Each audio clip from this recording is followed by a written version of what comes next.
أعوذ بالله من الشيطان الرجيم.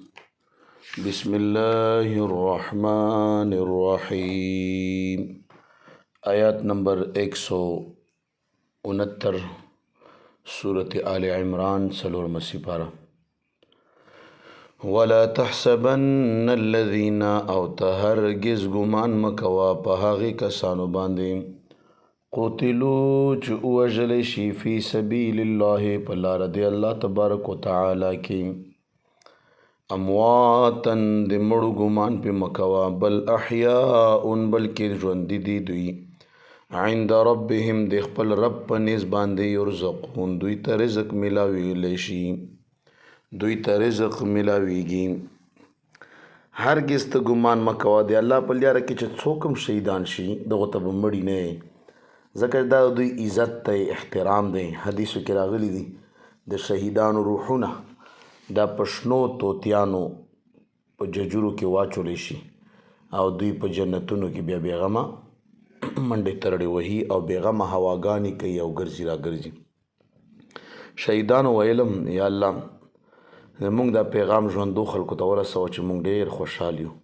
نو مخکې آیات کې پسې راغلي ویستبشرون بالذین لم یلحقوا خلکو له زیری ورکوي چې ژوند خو همدغه ژوند دی مونږ خو ډېرو خوشحالو له لاړو ډېر برکتو له لاړو. حقیقت هم دا دی چې دا اصل کې د صحابو د تسلی دپاره چې غزوه احد کې 90 کسه شهیدان شول نو الله فرمایل مړي ورته مه یو اگر چې د مړو غوندې کار ورسره کو جنازه یې مو شي کفن دفن یې مو شي بچي یتیمان شي بیبي کونډه شي خو بیا به دوی ته مړي نه یو. هسې سوچ په کار دی هغو خلکو دپاره دعوت فکر دی چې کوم خلک نبي علیه صلات وسلام ته مړی یی نبي علیه صلات وسلام ته مړ یی چې ګوره کومو خلکو د کلمې دپاره جنګ وکړو او د دین دپاره هغوی ته مړی نشي ویلی نو نبي ته مړی ویل څنګه دي نو دا ټول بې ادبو کې راځي. ورنه نبی پاک علیه السلام مبارک و دغې دنیا نه تشریف وړی دی خو د عزت په احترام باندې هغه ته مړی ویل نه دي په کار.